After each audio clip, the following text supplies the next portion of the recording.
एक बार आम टिकेट दी आज 25 बरस आगत 25 बरस पिछत करीमगंज एक बार आम टिकेट दी आज 25 बरस आगत 25 बरस पिछत करीमगंज हाफिज रशीद आहमद लोकल मानुष नन चालानी माछ बोललेन बदरुद्दीन आजमल।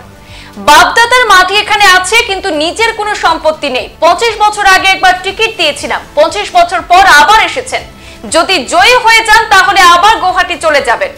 বরাকে এসে সাংবাদিকদের মুখোমুখি হয়ে নাম উল্লেখ না করে কংগ্রেস প্রার্থীকে নিয়ে মন্তব্য করলেন এআইইউডিএফ সুপ্রিমো মাওলানা বদরুদ্দীন আজমল। দেখেন লোকাল মানুষ নয়, সালানি মাছ। দ্বিতীয় কথা হল দেখেন একবার আমি টিকিট দিয়েছিল আজি 25 বরস আগত 25 বরস পিছত করিমগঞ্জত আহিছে। এতিয়াও জিকাৰ পিছত যদি মানুহে জিকাই দিয়ে নিজৰ নসিব বৰবাদ কৰিব, যাব গুৱাহাটীত। এনে মানুহৰ বাপ দাদাৰ মাটি ইয়াত থাকিব পাৰে। আজ করিমগঞ্জে এআইইউডিএফ এর সুপ্রিমো মাওলানা বদরুদ্দীন আজমলের দলের প্রার্থী শাহাবুল ইসলাম চৌধুরীকে পাশে বসিয়ে করিমগঞ্জ লোকসভা আসনে ইউডিএফ প্রার্থীর জয় নিয়ে দৃঢ় প্রত্যয় ব্যক্ত করেন। তিনি বলেন, দীর্ঘ বছর কংগ্রেস কোনো কিছু দেয়নি।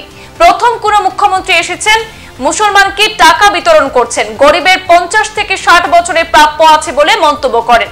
তিনি প্রাক্তন মন্ত্রী আবু সালেহ নজমুদ্দিনের যোগদান প্রসঙ্গে বলেন, আরএসএস বিজেপি বিশ্ব হিন্দু পরিষদের অনেক মানুষ কংগ্রেসের ভেতরে প্রবেশ করেছেন, তাই দুঃখী হয়ে তিনি কংগ্রেসে নাকি যোগদান করেছেন বলেও মন্তব্য করেন আজমল। শুনে নিন সংবাদ সম্মেলনে আর কি বললেন সুপ্রিমো মাওলানা বদরুদ্দীন আজমল।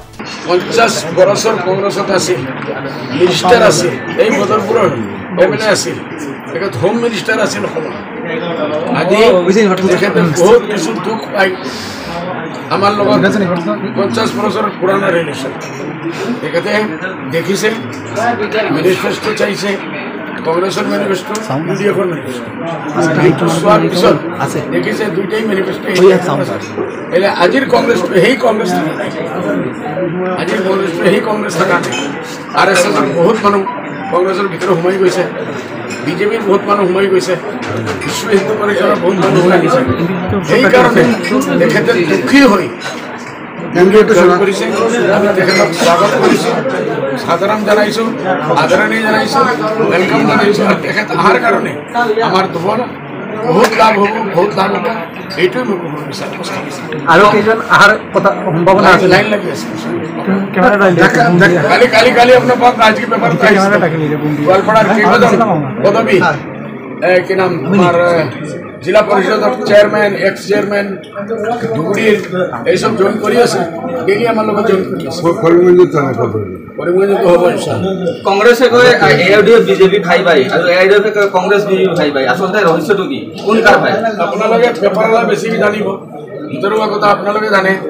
ৰাতি কোন ক'ত গৈ আছে মই কোনোদিন আপোনালোকে ৰাতি 8টাৰ পিছত হেমন্ত বিশ্ব শৰ্মাৰ দৰজাত আপোনালোকে দেখিছে নেকি?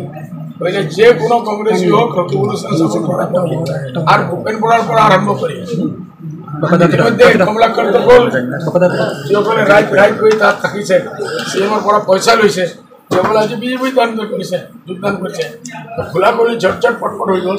আৰু এটা কথা লেটলি যোৱা এক সপ্তাহৰ ভিতৰত চিএমে কি কৈছে, ধুবুৰীত ৰকিবুল হোসেন জিকাটো মই বিচাৰোঁ, বদৰুদ্দিন জিকিলে মই বেয়া পাম, আর রকিবুল হোসেন জিতিলে আমি ভাল পাম, মই খুশ হম। কার কারণে? দুশ্মনের কারণে কয় একটু খোলাখুলি বোঝা যায় যে বিজেপির লগৰ সেইসকলৰ তালমেল আছে, আৰ বিজেপিৰ ই টিম যিসকল বিজেপিৰ বি টিম।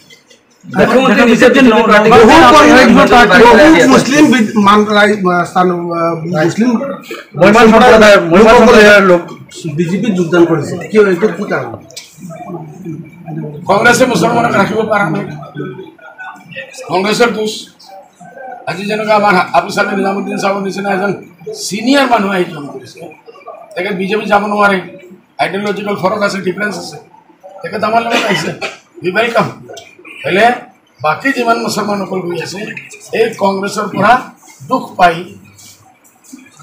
সেই মানুহবিলাক বিজেপি কিয় যোৱা নাই যে সেইটোও যাব লাগিছিল। আহিব আহিব টাইম আহিলে। দেখা গৈছে এআইইউডিএফৰ নগাঁৱৰ যে কেণ্ডিডেট কিছুদিনৰ পৰা যেন অলপ প্ৰচাৰ অভিযান বন্ধ কৰি দিছে, এনেদৰে গম পোৱা কোনে কৈছে? কালি আমাৰ ইফতাৰ পাৰ্টি হৈছে, তাৰ ঘৰত হৈছে, ফৰ্মালিটিত হৈছে, আৰু কমচে কম মোৰ সিৰাজউদ্দিন আজমল ছাৰ গৈ তাত যোগদান কৰিছে।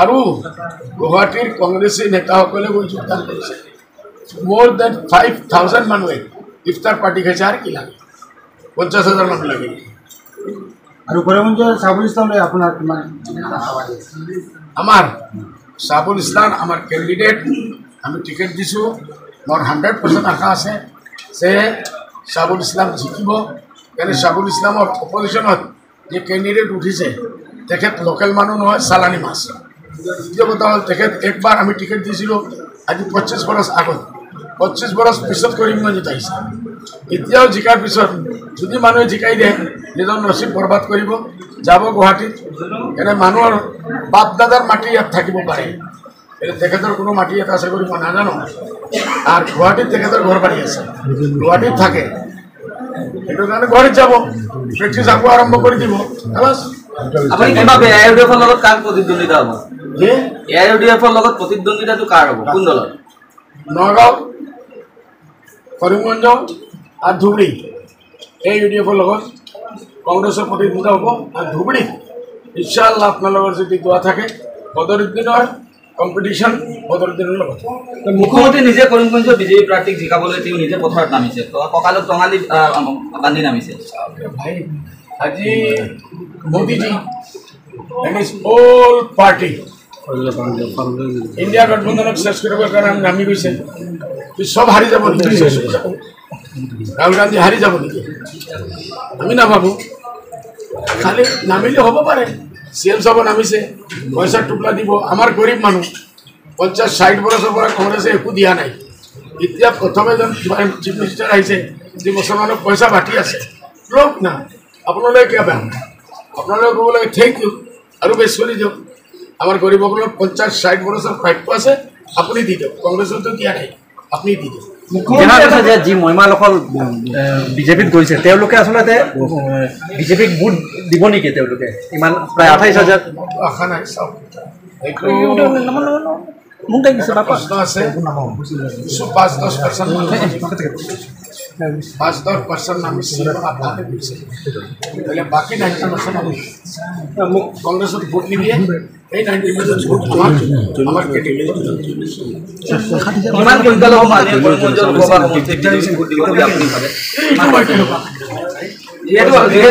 যিহেতু মাইনৰিটি মানুহৰ ভোট গৈছে বিজেপি পইচা দি যিমান বেছি খৰিদ কৰিব পাৰিব আমাৰ গৰীব মানুহ লোক না বেছি থাকি বেছি হেমন্ত বিশ্ব শৰ্মাৰ পৰা পইচা আৰু ভোট UDF দে দাম তালা